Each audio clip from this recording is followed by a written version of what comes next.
Do you know your medicine? Weed Maps and SC Laboratories bring you an educational series on the science of clean and safe cannabis. Today's cannabinoid profile is on Tetrahydrocannabinolic acid. THC-A is another cannabinoid found in the cannabis plant. THC-A stands for Tetrahydrocannabinolic acid.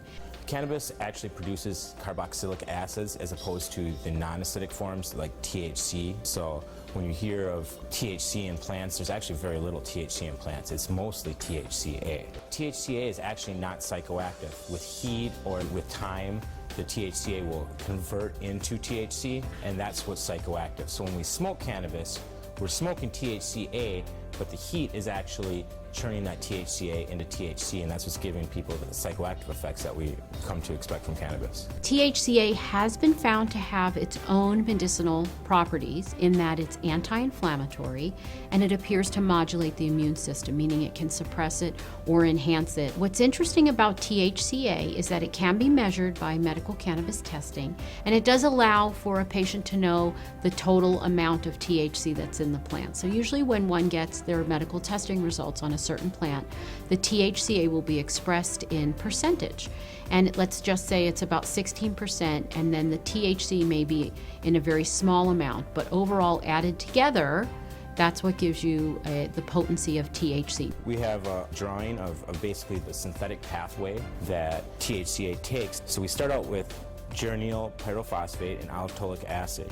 They combine to form what's called cannabidiolic acid, another acidic cannabinoid, and the cannabidiolic acid, or CBG-A, basically folds in upon itself and form rings, which gives us the final structure using the THC-A synthase enzyme to form THC-A.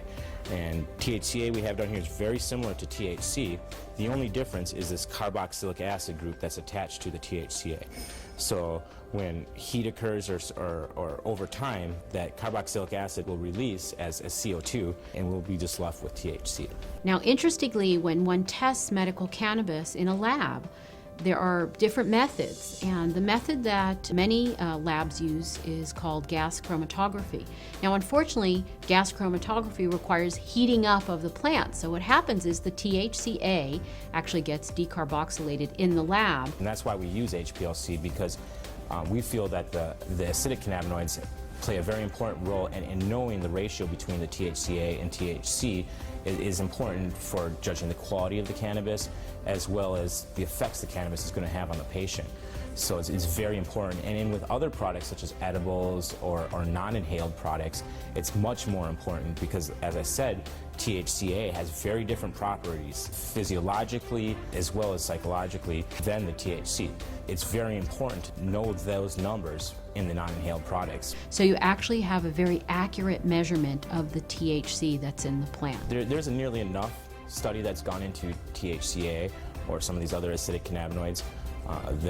The studies that have been done show very great promise in the possibilities of these acidic cannabinoids and different administration routes and stuff like that. So hopefully with the work we're doing here at SC Labs, bringing awareness of these compounds and showing people what compounds are actually in their medicine, will bring about that awareness, and we'll be able to inspire people to pick up the torch and carry it further and get this research done and start finding out exactly what benefits these compounds can have. But there needs to be a lot more research.